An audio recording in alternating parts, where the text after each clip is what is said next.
Filipenses. Amén, hermanos. Dios les bendiga.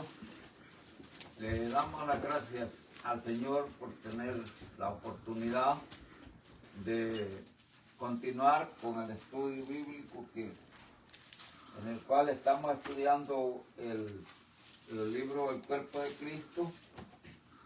Y ahora vamos a continuar con el tema el presente y futuro estado de la iglesia. Quiero dar las gracias a los que van a hacer el esfuerzo de vernos por internet y a los que ya están presentes. Y a Dios por permitirnos tener este tiempo en el cual podemos hablar con libertad de la palabra de Dios. Vamos a iniciar con una lectura de la Biblia en el capítulo 1 de Filipenses. Vamos a leer del versículo 14 hasta el 30. Amén. Me gustaría que lo leyéramos de forma consecutiva. Un versículo cada uno.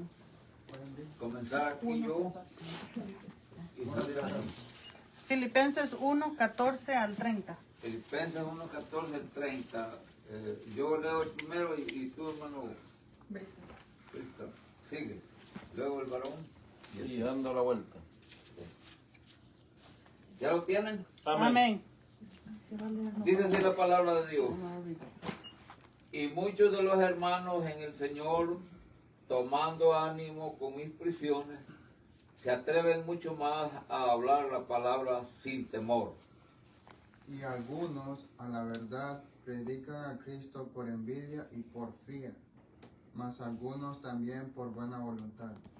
Los unos anuncian a Cristo por contención, no sinceramente, pensando añadir aflicción a mis prisiones.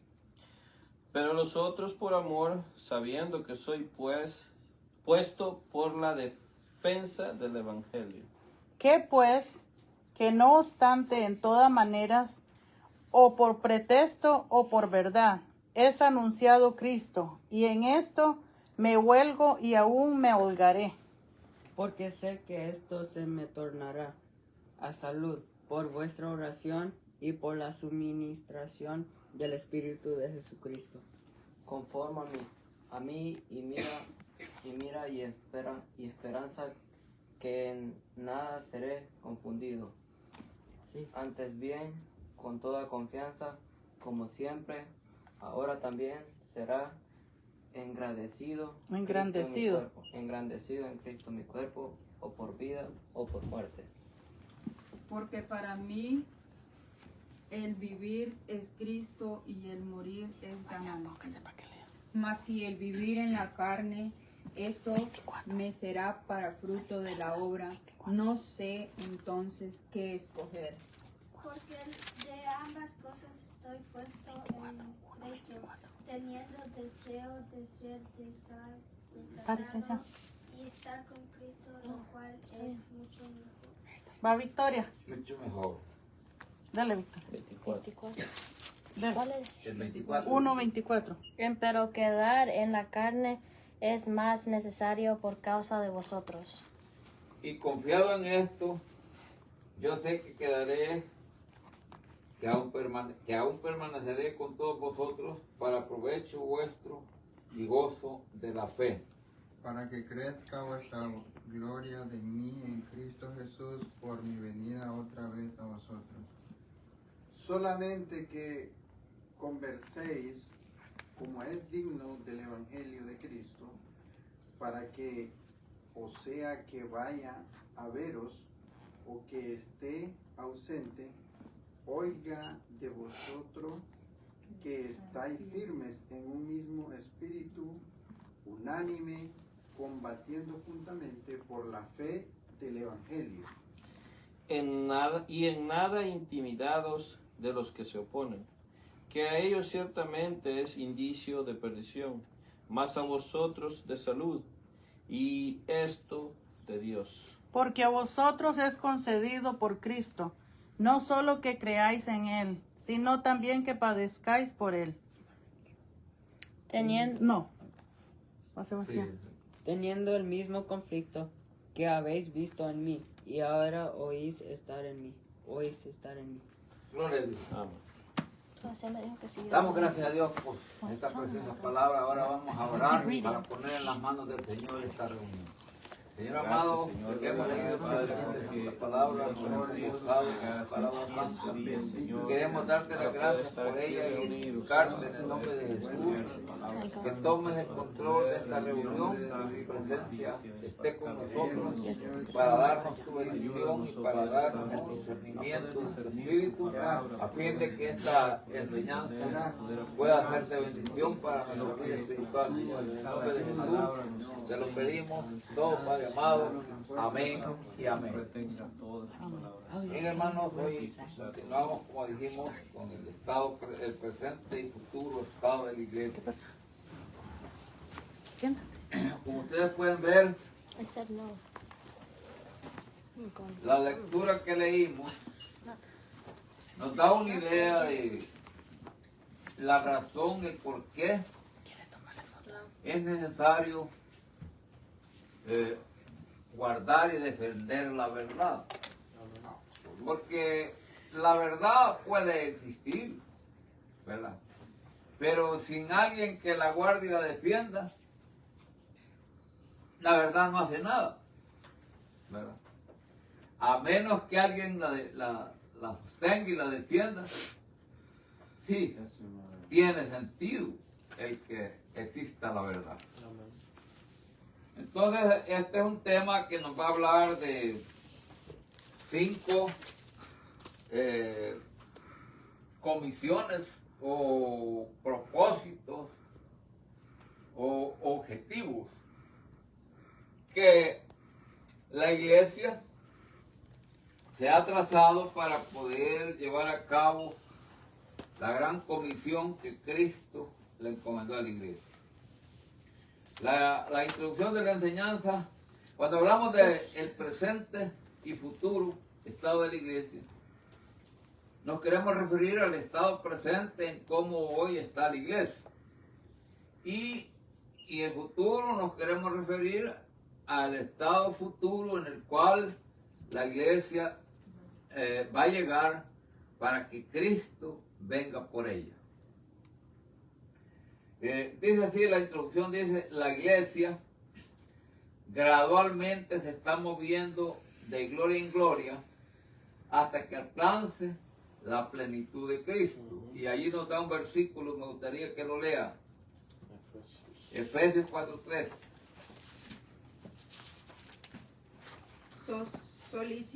Solícitos a guardar la unidad del Espíritu en el vínculo de la paz. Efesios 4:13, ¿verdad? 13. Que vosotros Hasta que todos lleguemos a la unidad de la fe y del conocimiento del Hijo de Dios, a un varón perfecto a la medida de la edad de la plenitud de Cristo. ¿Y cómo dice el versículo? Hasta que todos, dice.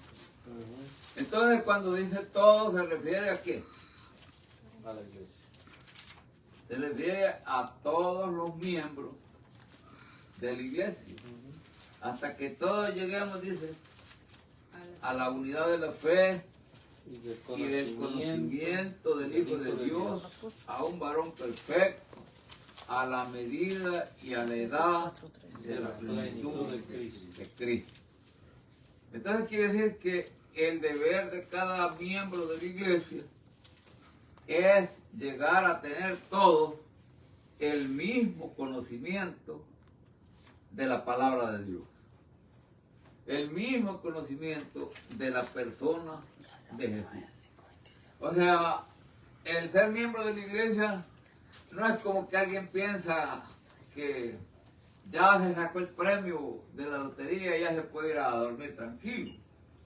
No es así. El ser miembro de la iglesia es aspirar a crecer cada vez más en el conocimiento del Hijo de Dios y de su palabra.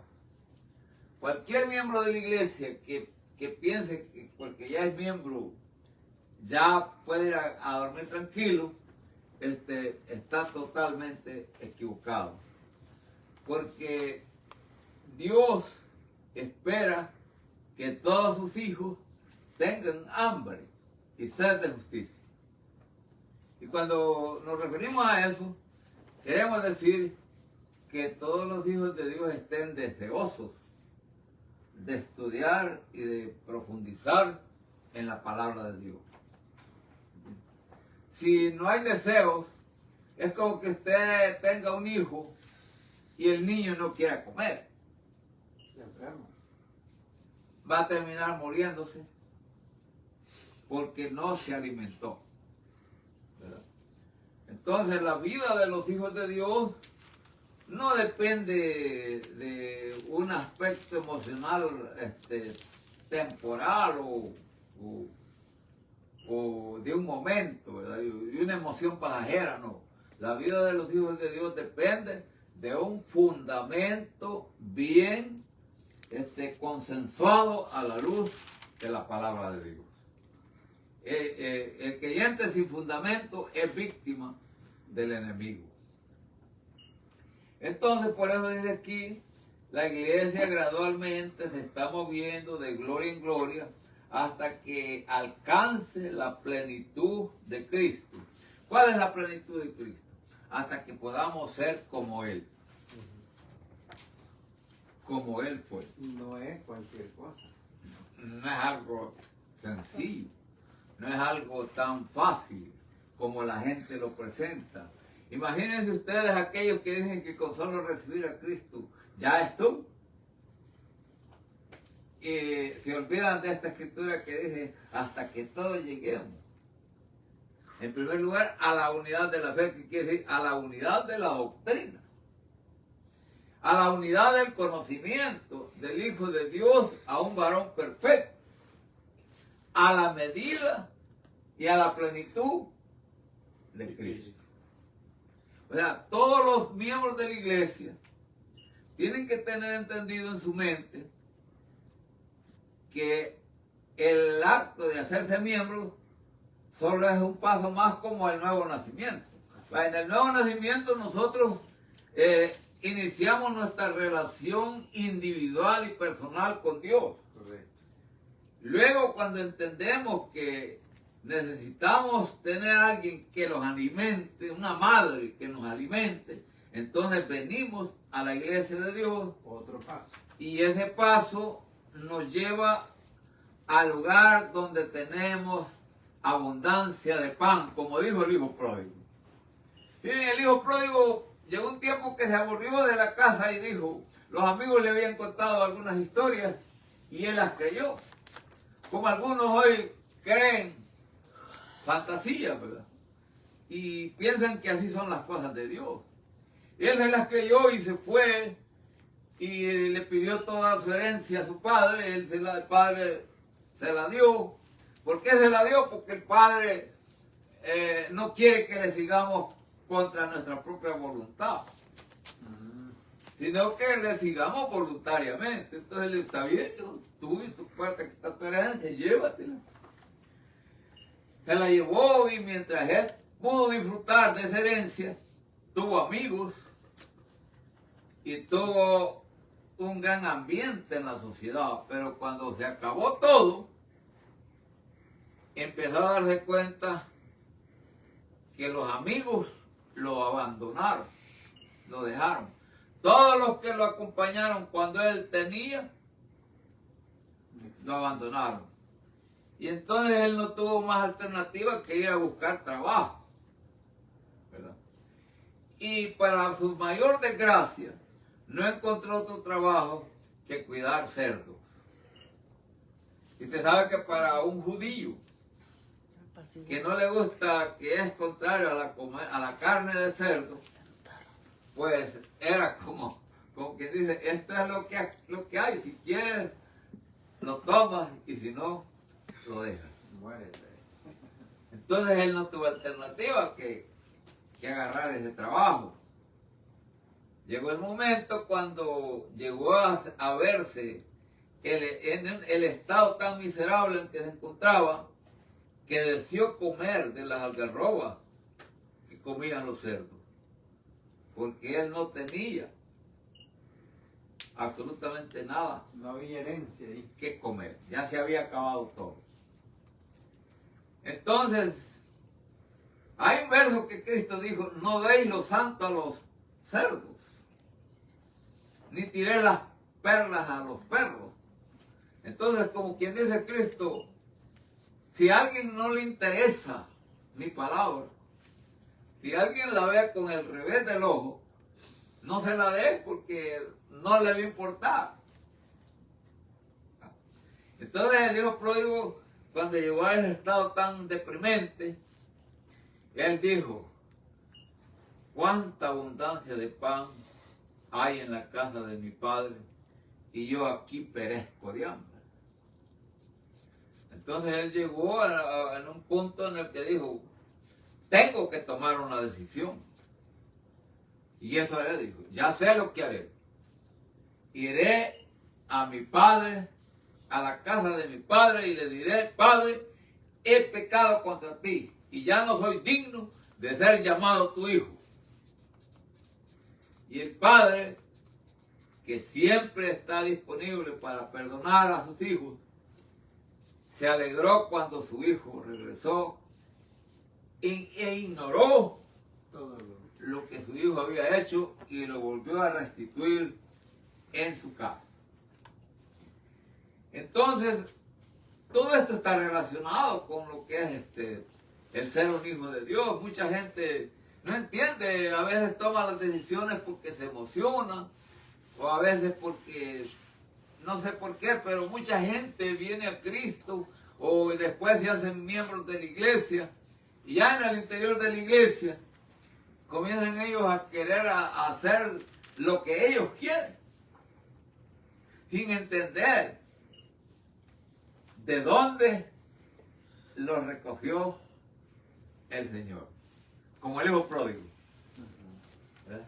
El hijo pródigo estaba en una condición como una escoria, que ya nadie daba un centavo por él.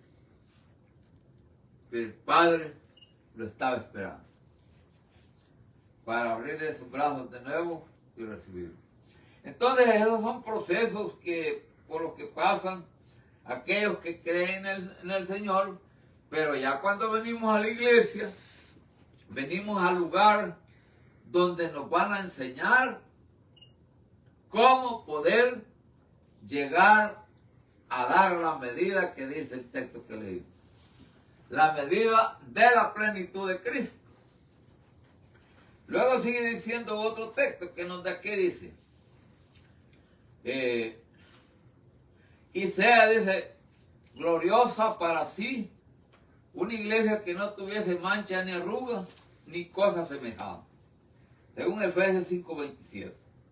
En este momento, dice, o sea, en el momento que está viviendo la iglesia actualmente, sus imperfecciones, ¿qué pasa? Son evidentes. Son evidentes. ¿Verdad? Entonces, si usted empieza a ver usted cómo es, y se empieza a ver cómo dice la palabra que seamos, entonces usted empieza a darse cuenta que hay muchas deficiencias en usted que todavía debe llenar. ¿Verdad? Porque esto es como cuando a usted le dicen, mira, el gobierno va a dar tal cosa. Y es para todos los americanos. Y está dando.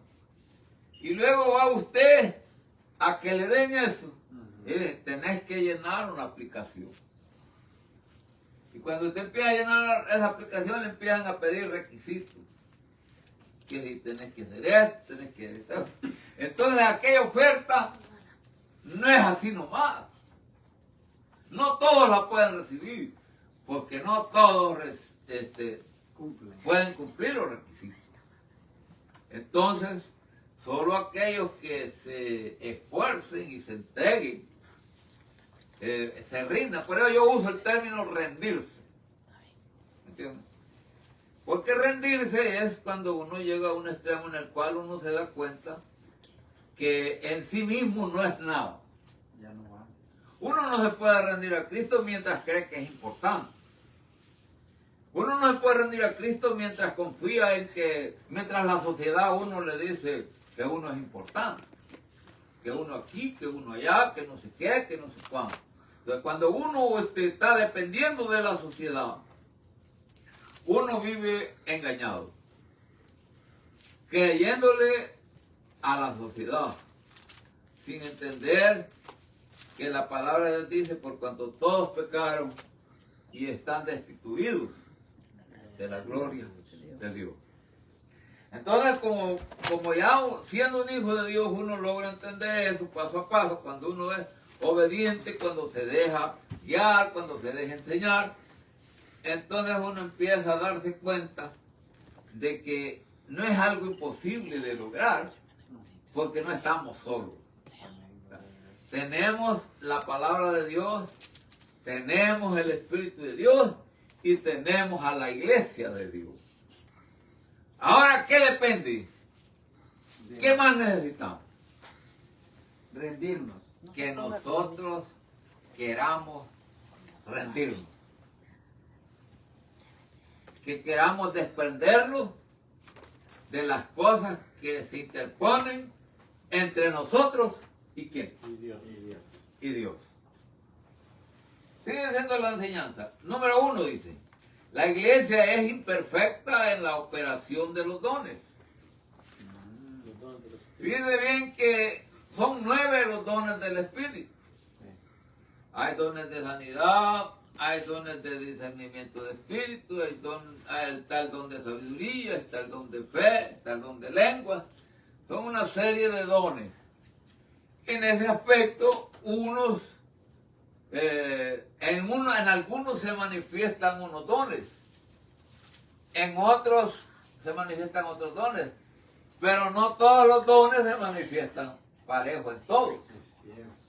Entonces, en ese aspecto, la iglesia está como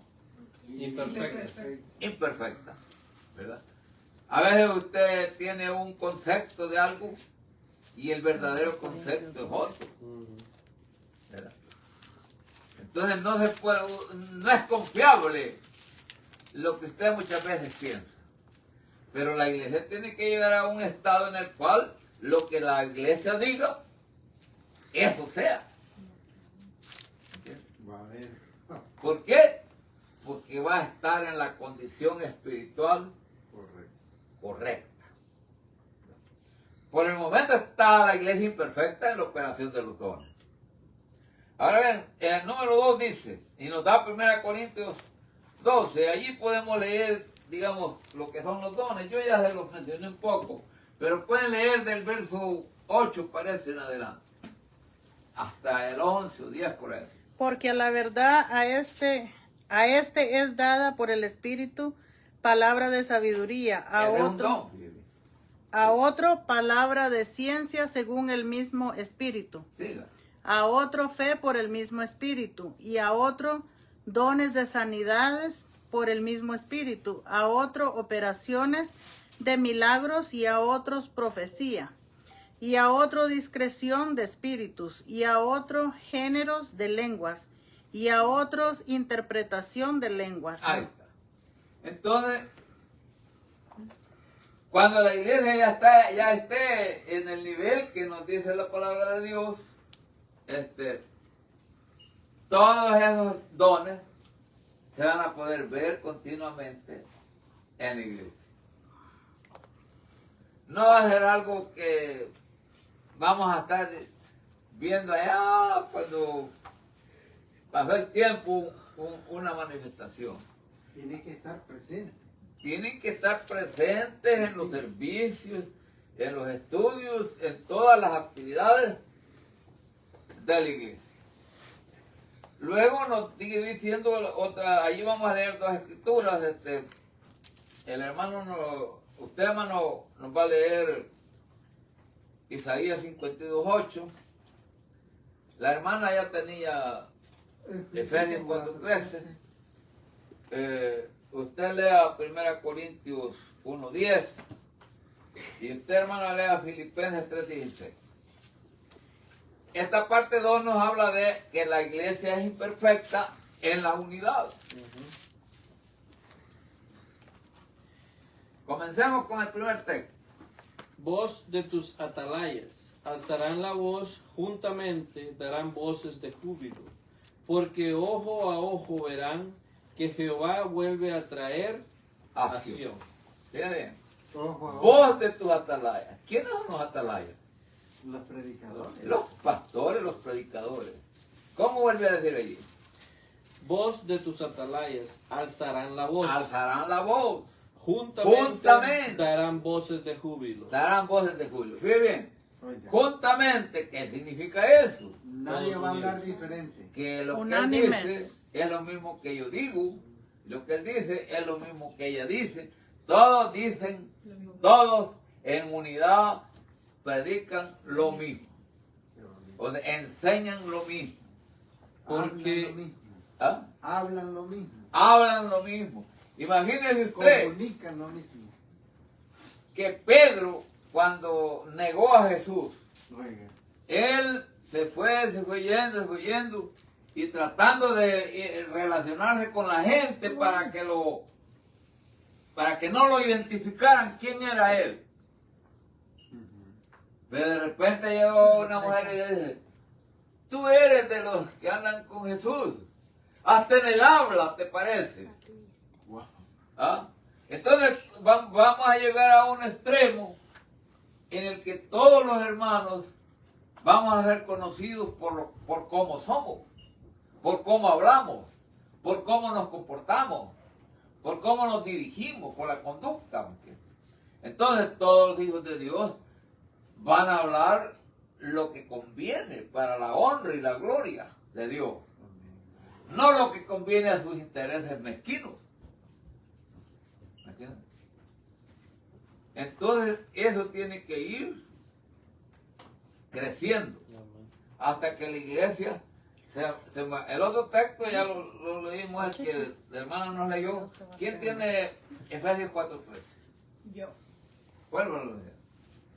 Hasta que todos lleguemos a la unidad de la fe y del conocimiento del Hijo de Dios, a un varón perfecto, a la medida de la edad de la plenitud de Cristo. Y bien, la unidad de la fe es la unidad de la doctrina.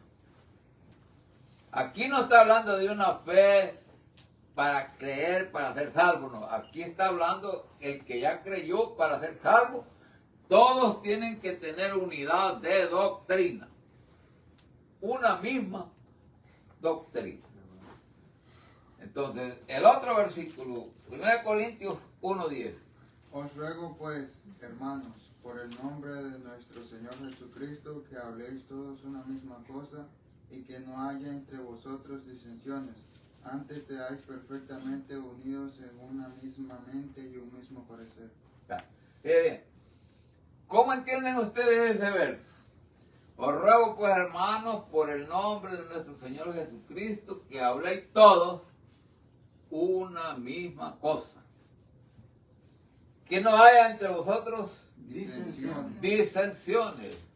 ¿A cuánto les gusta estar en contubernios, en pleitos, de aquí para allá? Que uno dice una cosa, que el otro dice otra cosa. Eso no es lo que la palabra de Dios quiere para nosotros. Sino que todos estemos sentados, concentrados en lo que hemos sido llamados a hacer. Hemos sido llamados a ser el cuerpo de Cristo. Hemos sido llamados a hablar de la palabra de Dios. Hemos sido llamados a interpretar correctamente la palabra de Dios y hablar todos una misma cosa. Cualquier cosa que no conviene a eso no debe tener espacio en los hijos de Dios. Pastor, una pregunta.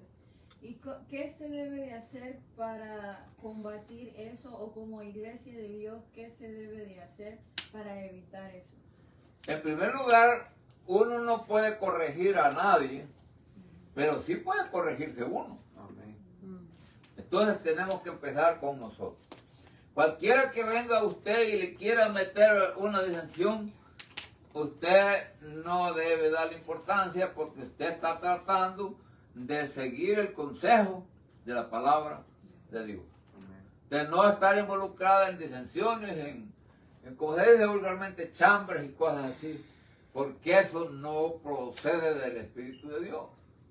Eso procede del espíritu enemigo, del espíritu de misterio de iniquidad. De iniquidad, el misterio de iniquidad o el espíritu de error. De error, esa es la palabra. Entonces, aquí en 1 Corintios ustedes ven, esta fue una queja que le llegó al apóstol Pablo. Porque, vuelvo a leer, a ver, porque me ha sido declarado, dice. Os ruego pues, hermanos, por el nombre de nuestro Señor Jesucristo, que habléis todos una misma cosa y que no haya entre vosotros disensiones, antes seáis perfectamente unidos en una misma mente y un mismo parecer. Siga leyéndolo. Porque me ha sido declarado de vosotros, hermanos míos, por los que son de Cloé, que hay entre vosotros contiendas. Quiero decir que cada uno de vosotros dice, yo cierto soy de Pablo, pues yo de Apolos, y yo de Cefas, y yo de Cristo. ¿Está dividido Cristo? ¿Fue crucificado Pablo por vosotros? ¿O habéis sido bautizados en el nombre de Pablo? Ahí está. Entonces a Pablo le dijo los familiares, la familia de Cloé, puso a Pablo en conocimiento de lo que estaba sucediendo en la iglesia de Dios en Corinto. ¿Por qué razón? Porque unos seguían a Apolo, otros seguían a Pedro, otros seguían a Cristo y otros a Pablo. Pablo les dice, está dividido Cristo. Imagínense, hoy en el mundo de religiosidad, la gente cree que todos los movimientos religiosos son parte de la iglesia. Pero ¿cómo podrían ser parte de la iglesia si cada quien piensa diferente? Hace diferente. Para poder ser la iglesia, para poder ser un cuerpo, todos tenemos que hablar una misma cosa. Y eso no está sucediendo fuera de la iglesia. Y en el interior de la iglesia, algunos están buscando su propia gloria, al extremo de que quieren exaltar su personalidad. Cuando eso sucede, entonces quieren robarle la gloria a Cristo. En la iglesia, todos tenemos que darle la gloria y la honra a Jesús. En la iglesia todos tenemos que vernos como siervos y no como personas importantes. De lo contrario, no hemos entendido. ¿Verdad? Y por eso es que no está tan fácil llegar a la perfección. A la medida de la plenitud. Ajá. Porque muchos no entienden que al venir a Cristo y luego venir al cuerpo de Cristo, el individualismo desapareció. Comenzamos con una experiencia individualista. Cuando nos rendimos a Cristo individualmente, cada quien cree en Cristo como un individuo. Pero después este individuo es llamado a ser parte del cuerpo de Cristo, donde ya no va a ser un individuo, sino un conglomerado de miembros de la iglesia, en donde todos tienen que vivir en comunión. ¿Entienden lo que les quiero decir? Sí, amén. Quizás tengamos algunos defectos, algunos, y por eso no nos quedamos bien todos los unos con los otros. Pero conforme a la palabra, Pero eso no tiene que ser un obstáculo, porque nosotros no nos han llamado para juzgar a los demás, sino para servir a los demás. ¿Verdad? Entonces, si nos ponemos a juzgar a los demás, jamás vamos a poder ser unidos. Hay un ejemplo bíblico, por ejemplo, ustedes me gustaría que lean Hechos 2:43. en adelante. Miren cómo dice. Y toda persona tenía temor, y muchas maravillas y señales eran hechas por los apóstoles. Y todos los que creían estaban juntos y tenían todas las cosas comunes, y vendían las posesiones y las haciendas, y repartiéndolas a todos como cada uno había menester, y perseverando unánimes cada día en el templo, y partiendo el pan en las casas, comían juntos con alegría y con sencillez de corazón, alabando a Dios y teniendo gracias con todo el pueblo. Y el Señor añadía cada día a la iglesia los que habían de ser salvos. Si ustedes se ponen a estudiar ese pasaje, ustedes se van a dar cuenta que cuando la iglesia estaba en esa condición, es que no había espacio para pensar mal ni hablar mal de nadie. Solo había espacio para tener comunión los unos con los otros. Entonces, el estado en que se encontraban era tan hermoso, en el que todos los intereses personales desaparecieron, y los que tenían algo que vender lo vendían para poder compartirlo los unos con los otros. Esa es una señal de que los creyentes ya van entendiendo, ¿entiendes? Los miembros de la iglesia ya van entendiendo lo que es ser la iglesia de Dios. No es solamente jactarse que yo conozco la iglesia de Dios, que yo sé más que vos. Que no sé. ¿De qué importa que uno sepa muchas cosas si en la práctica estamos perdidos? No se trata solo de saber, sino de poner por obra lo que sabemos. ¿Entiendes? Entonces la iglesia está perfecta en la unidad. Ahora bien, parte 3 dice, es imperfecta. No, me falta un texto. Léame el otro texto, hermano. Pero en aquello a que hemos llegado, vamos por la misma regla, sintamos una misma cosa. Fíjense bien. Pero en aquello a que hemos llegado. ¿Y qué es aquello a lo que hemos llegado?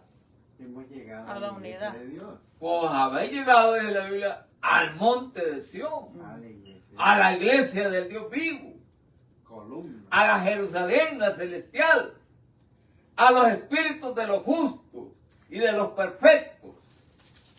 Entonces, ¿por qué no vamos Vamos por la misma regla, dice. A caminar por la misma regla?